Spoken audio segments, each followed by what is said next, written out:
Hola amigos, bienvenidos a Español con la señora Pérez. Today we're going to be looking at the verb ir. The Spanish verb ir, which means to go, is one of the most commonly used verbs in Spanish.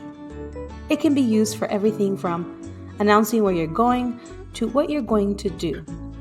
Ir is an irregular verb, and it's also a stem-changing verb. Just as in English, it doesn't always mean going somewhere physically, but it can also mean mentally, emotionally, and when you're going to do something. Let's go ahead and look at our conjugations for the verb ir in present tense. Like said, it does not follow the normal patterns for verb conjugations. Can you imagine why?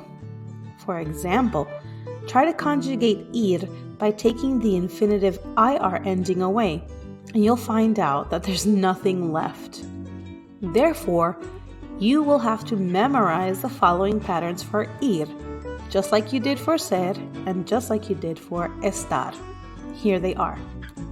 Yo voy, tú vas, él, ella or usted va, nosotros vamos, vosotros vais, ellos, ellas, or ustedes van.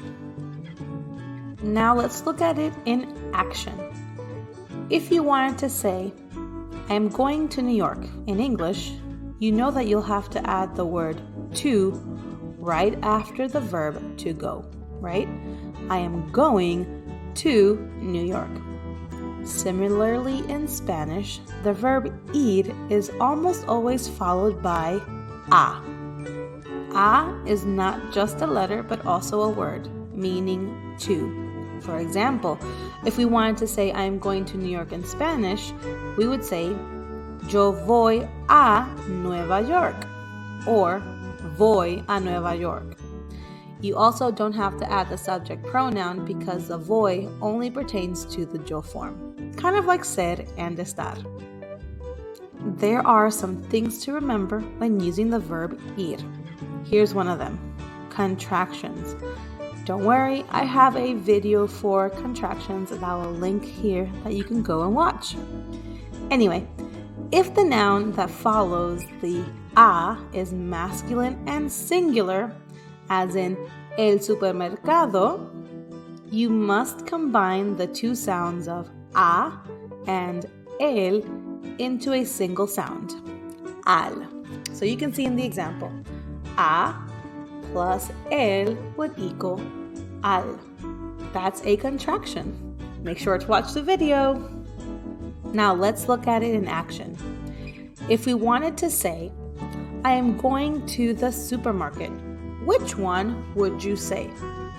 Voy a el supermercado or voy al supermercado? What do you think?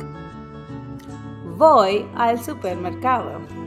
You got it right. Remember, you have to have that contraction. Here's another thing to remember, especially when you're expressing future events.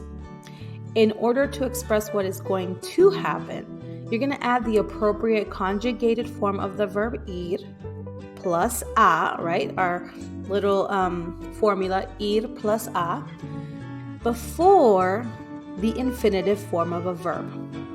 Now remember that the infinitive form of a verb is that verb without any conjugation. Don't worry, we're going to look at an example now. So you want to say, I am going to walk to the supermarket. You'd say, voy a caminar al supermercado. You can see voy a is our going to go. The infinitive verb is caminar, which means to walk. We then have our contraction of a and el. So we have al. And then we have exactly where we're going to go to, which is our noun, our supermercado, supermarket. Voy a caminar al supermercado. All right, amigos, we have reached the end of this video, the verb ir. Leave a comment below or a question, like this video, and subscribe to my channel so you don't miss out on any of my videos. Gracias. Hasta la próxima.